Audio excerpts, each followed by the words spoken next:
कदाचित ये नहीं चाहते कि मैं ये मास्टर चलाऊं।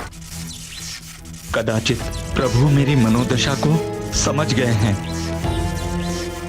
प्रभु रुक जाइए।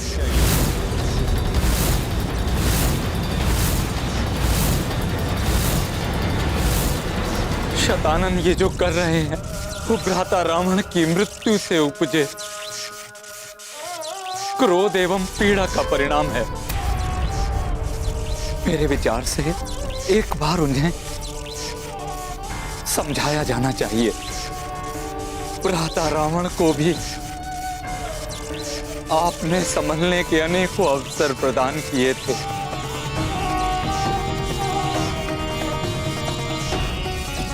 भ्राता शतानन को एक अवसर प्रदान कीजिए प्रभु।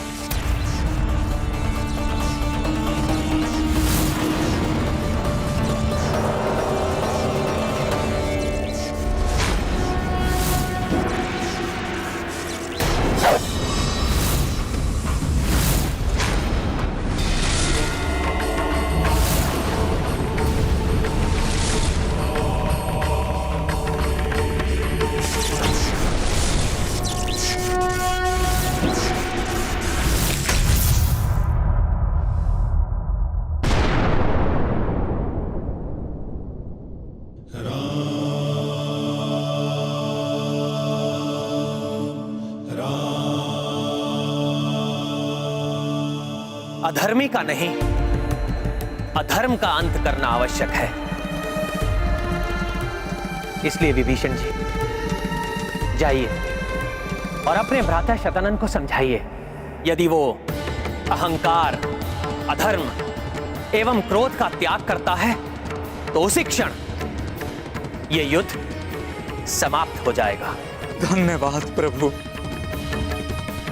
मुझे भ्राता शतानन के पास जाने की अनुमति दीजिए। मैं भी आपके साथ चलूंगा विभीषण जी। हो सकता है शतानन आप पर ही आक्रमण कर बैठे, तो आपकी सुरक्षा के लिए मैं तो उपस्थित रहूंगा आपके साथ। ये उचित है।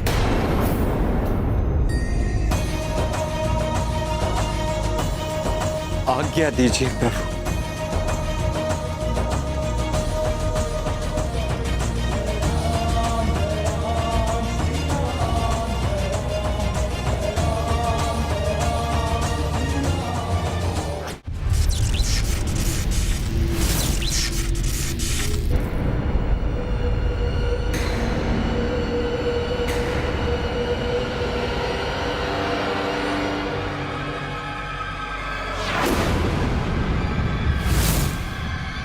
अभी तो अंधकार है, सातवें आदित्य के उदित होने में कुछ ही क्षण शेष है। फिर भी यहां शतानन का कोई प्रतिरूप दिखाई नहीं दे रहा है कहां शतानन?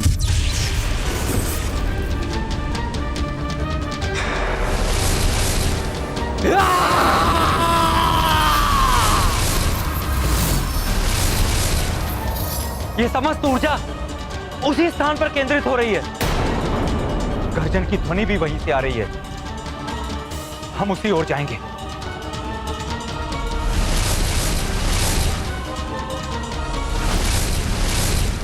भ्राता शतानन, मैं आपका अनुज विभीषण आपसे शांति वार्ता करने आया हूं। कहां हैं आप? मैं आपसे भेंट करना चाहता हूं। भ्राता शतानन!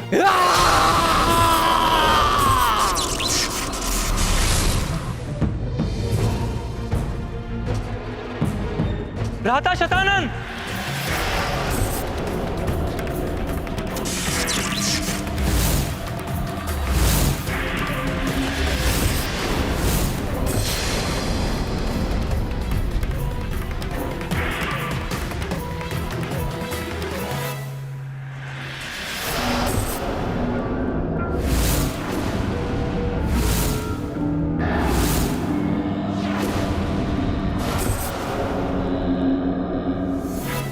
प्रणाम भ्राता श्री।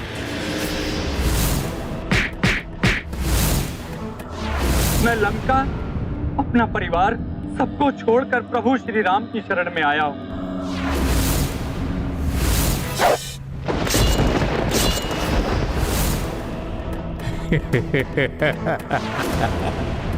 बड़े मूर्ख हो तुम विभीषण। स्वयं अपनी मृत्यु को प्रणाम करने चले आए। भ्राताश्री, सबको खो चुका हूं मैं। आप ही मेरे शेष भ्राता हैं। आपको खोना नहीं चाहता, इसलिए आपको समझाने चला आया। मुझे समझाओगे तुम कुलघाती?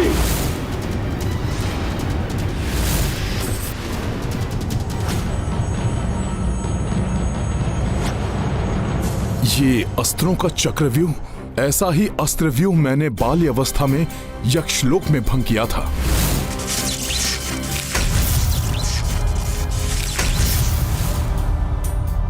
देख क्या रहे हो वानर? अन्य लोकों की भांति यहां तुम्हारे प्रभु का नाम कोई काम नहीं आएगा।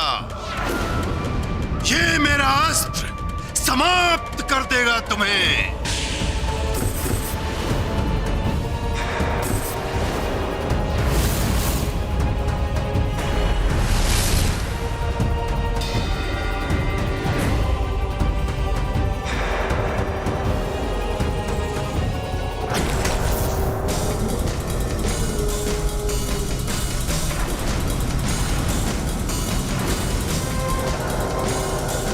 सावधान साथियों, ये शतानन के प्रतिरूप गुंबद के बंधन को तोड़कर निकल आए हैं। अब मेरे एक संकेत पर मेरे ये मायावी अस्त्र तुम्हारे प्राणों को तुम्हारे शरीर से विलय कर देंगे।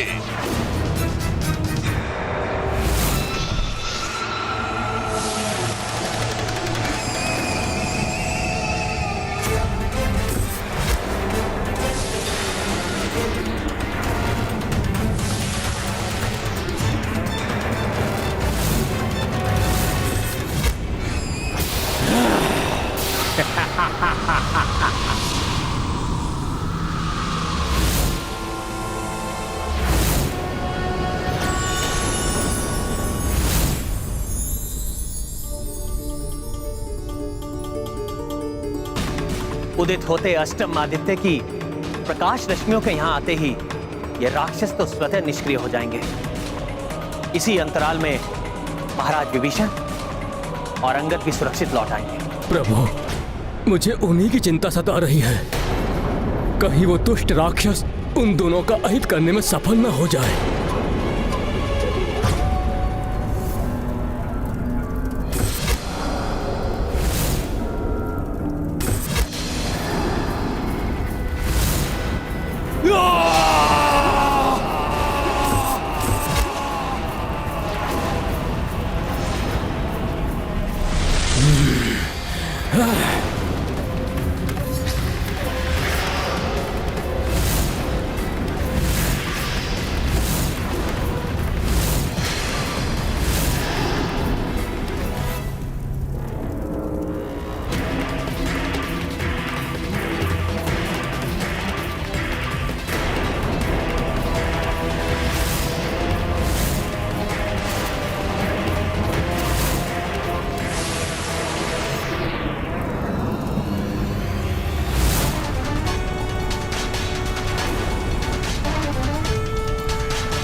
ये घातक प्रकाश पुनः उत्पन्न होकर क्षति पहुंचा रहा है मुझे।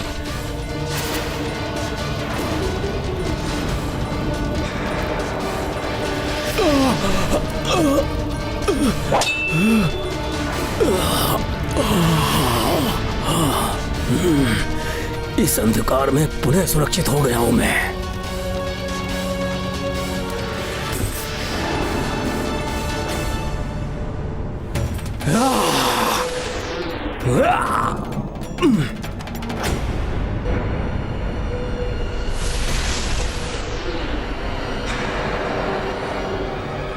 जय श्री राम।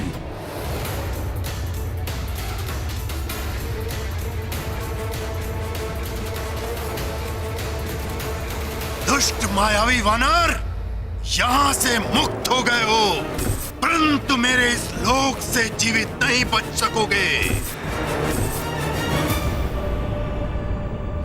कुलघाती पात्रद्रोही, विभीषण लुप्त होने दो ये प्रकाश, फिर अपने हाथों से अंत करूंगा तुम्हारा। रुकिए महाराज विभीषण।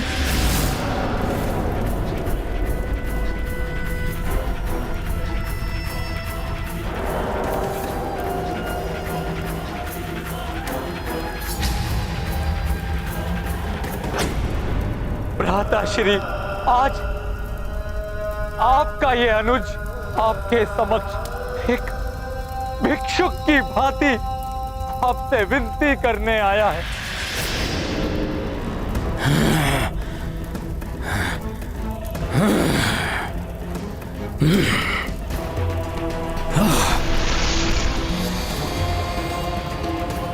आज तुम्हारी कोई चाल सफल नहीं होगी कुलघाती।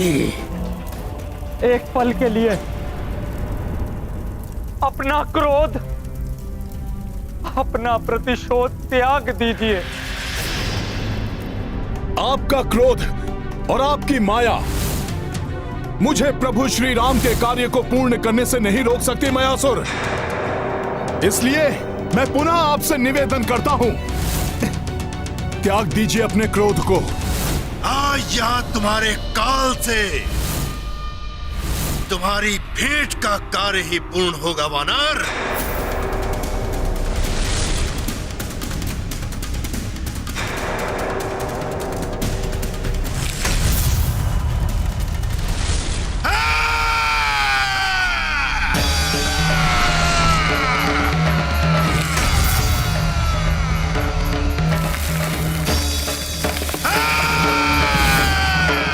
ये क्या कर रहे हैं आप?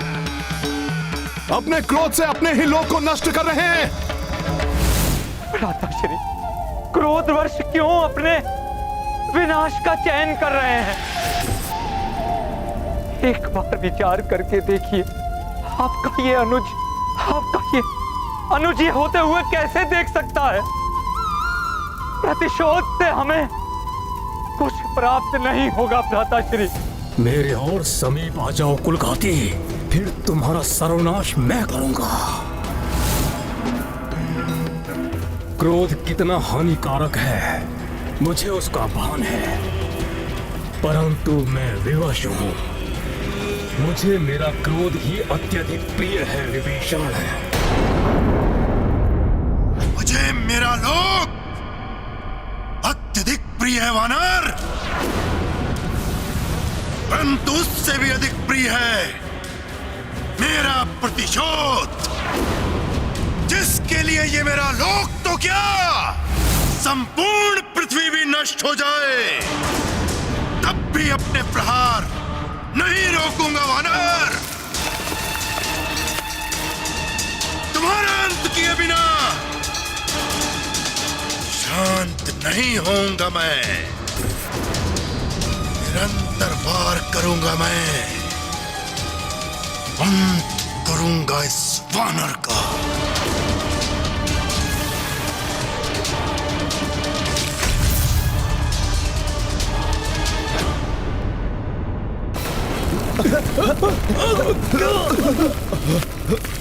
कैसा अनिष्टकारी भूकंपन है ये! सैनिकों, सैनिकों!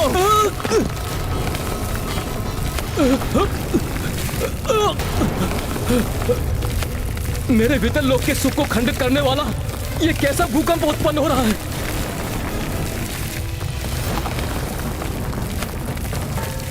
अचानक प्रकट हुए इस कंपन में तो हमारे अतल लोक के सौंदर्य को क्षति पहुंचा दी।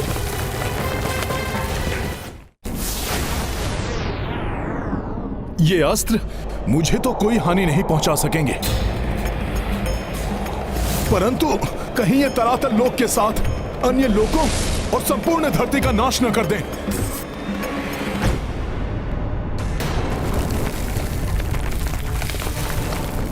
मैं अपने स्थान से नहीं डिगूंगा स्थिर रहकर सामना करूंगा प्रत्येक संकट का। भाभी माँ को कोई क्षति नहीं पहुंचने दूंगा। अब तो प्रभु राम के नाम की महिमा से ही ये विपदा दूर हो सकती है। जय श्री राम। जय श्री राम, जय श्री राम। संपूर्ण धरती, समस्त लोकों में वास करने वाले जीवों के हित के लिए मुझे इन अस्त्रों को प्रहार करने से रोकना ही होगा।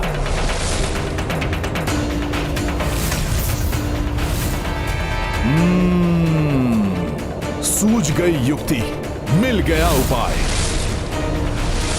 मेरे अस्त्रों का लक्ष्य परिवर्तित कर। ये वानर क्या करने की चेष्टा कर रहा है?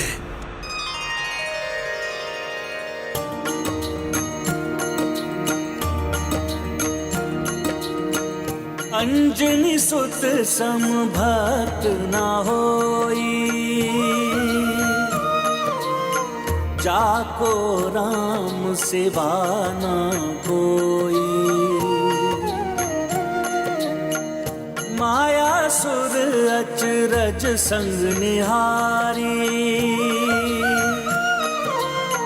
अस्त्र से लिख कपि राम दिडारी। राम सिया राम जय हनुमान। राम सिया राम जय हनुमान। ये गाथा महाबली हनुमत की, रुचिकर लीला राम भगत की। जय जय जय रघुनंदन राम, जय जय जय महाबली हनुमान। जय जय जय रघुनंदन राम, जय जय जय महाबली हनुमान।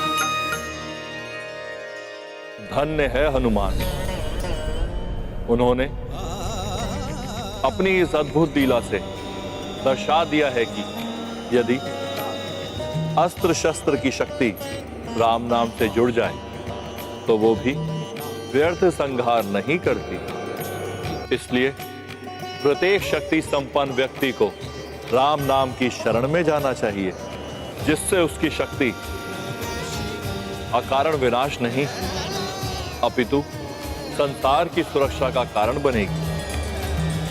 परंतु प्रभु, मुझे संदेह है कि इस राम नाम की अपार महिमा को मायासुर या सतानंद समझ सकेंगे।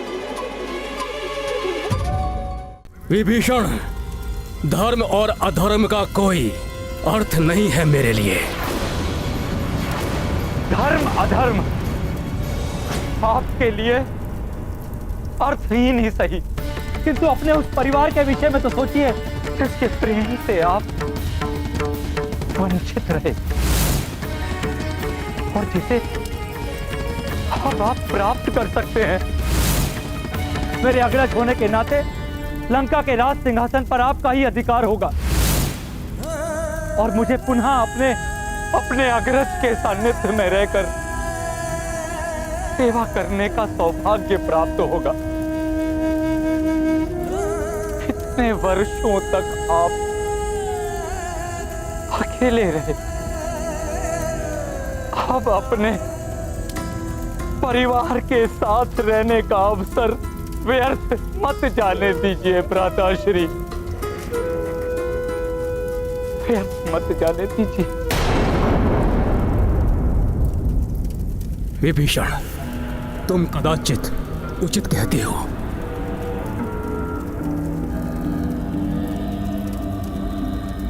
मुझे इस प्रतिशोध को भूलकर शेष बचे अपने परिवार के हित के बारे में सोचना चाहिए। विभीषण, अपने शब्दों से मेरे विवेक को जागृत करने के लिए तुम्हें कोटि कोटि धन्यवाद। प्रिय अनुज, अब इस सुख में अनुभूति को और बढ़ाने के लिए मेरे पास आ जाओ।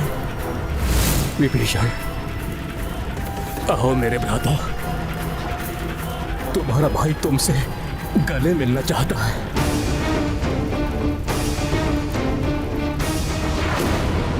मेरी इच्छा के विरुद्ध मेरे लोक से कोई भी जीवित लौट के नहीं जा सका।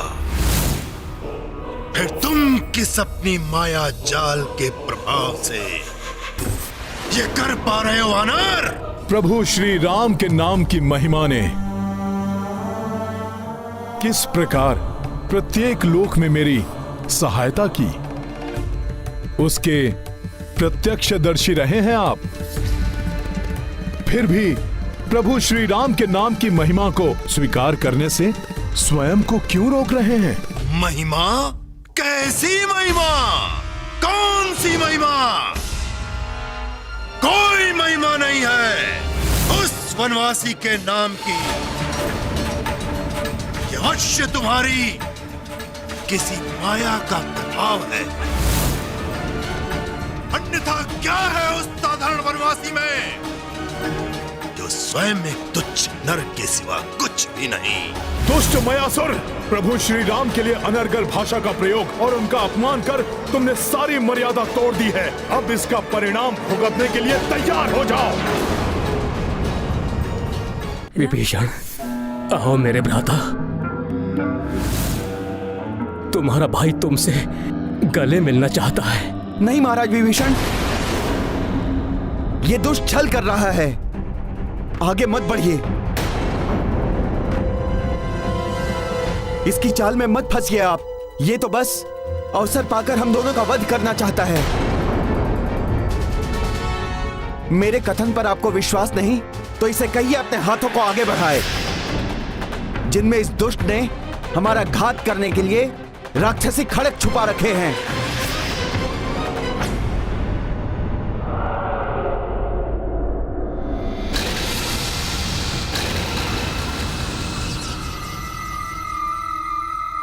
मुझे पता है मेरे भ्राता, तुम्हें मुझ पर विश्वास करने में अभी समय लगेगा। प्रिय अनुज, परंतु तुम्हारे द्वारा मर्यादा पुरुषोत्तम श्री राम के वर्णन से मैं अत्यंत प्रभावित हुआ। अनुज, कोई महिमा नहीं है उस वनवासी के नाम की। यह अवश्य तुम्हारी किसी माया का प्रभाव है, अन्यथा क्या है उस साधारण वनवासी में जो स्वयं एक तुच्छ नर के सिवा कुछ भी नहीं। आप जिन्हें साधारण नर कह रहे हैं, उनकी ऐसी अपार महिमा है कि उनकी सेवा से साहस प्राप्त होता है, उनकी भक्ति से शक्ति मिलती है। संसार के समस्त अमूल्य रत्न भी जिनके चरणों की धूल से अधिक मूल्यवान नहीं। मेरे प्रभु श्री राम वो हैं जिनके नाम से जीवन है और जिनके होने से ये संपूर्ण जग है। जिन्हें आप साधारण नर कह रहे हैं, वही इस संसार का आधार है। यदि वो न हो तो ये जग भी ना रहे। हनुमान उचित कह रहे हैं।